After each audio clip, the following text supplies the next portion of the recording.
dalam. Bismillah, assalamualaikum warahmatullahi wabarakatuh.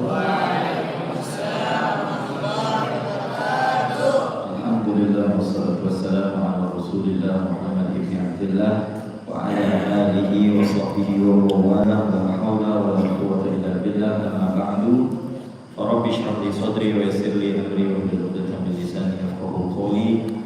Yang sama-sama kita hormati Mudirul Ma'had Ibnu As-Salah Kiai Al-Hal Kashful Anwar, kita doakan beliau sehat walafiat, panjang umur dan taat ibadah kepada Allah Subhanahu wa taala. Begitu juga anak dan istri-istrinya kita doakan sehat walafiat, panjang umur. Dan untuk para asatidahnya dan ustadzatnya kita doakan pada sehat-sehat, panjang umur dan khususnya adik-adik santri ini mudah-mudahan pada sehat-sehat, panjang umur, diberikan kecerdasan oleh Allah Subhanahu wa taala, dan orang tuanya yang ada di rumah dikasih sehat, rezekinya banyak. Ini kita mari sama-sama kita baca suratul Fatihah. Kita niatkan di dalam diri kita masing-masing. Mudah-mudahan dengan kita membaca qasidah burdah ini diberikan kita cinta yang begitu dahsyat kepada Nabi besar Muhammad sallallahu alaihi wasallam, sehingga nanti kita akan mendapatkan pertolongan dari baginda besar Muhammad sallallahu alaihi wasallam. Amin ya rabbal alamin.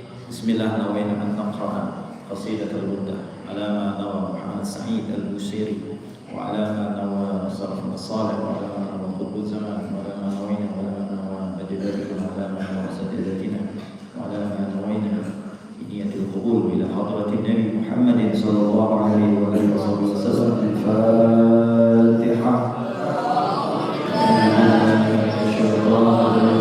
Bismillahirrahmanirrahim. Rahmanirrahim, maliki yaumiddin, iyyaka na'budu wa iyyaka nasta'in, ihdinas siratal mustaqim,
مولاي صل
الخلق كلهم صلى الله عليه أبان مولده عن طيب عنصره يا طيب مبتدأ منه ومختتم صلى الله عليه يوم تفرس فيه الفرس أنه قد أنذروا بحضور القرص والنقم صلى الله عليه وبات ديوان كسرى ومنصرع كشأن أصحاب كسرى صلى الله عليه والنار خالدة الأنفاس من نسب عليه والنهر ساهر عليه من سدد صلى الله عليه ساوة المرء حيرتها ورد والدها بالغيب صلى الله عليه كأن بالنار ما بالماء من بدل حزنا وبالماء ما بالنار من ضرب صلى الله عليه يهلك والأنوار ساطعة والحق يظهر من معنى ومن كريم صلى الله عليه نوره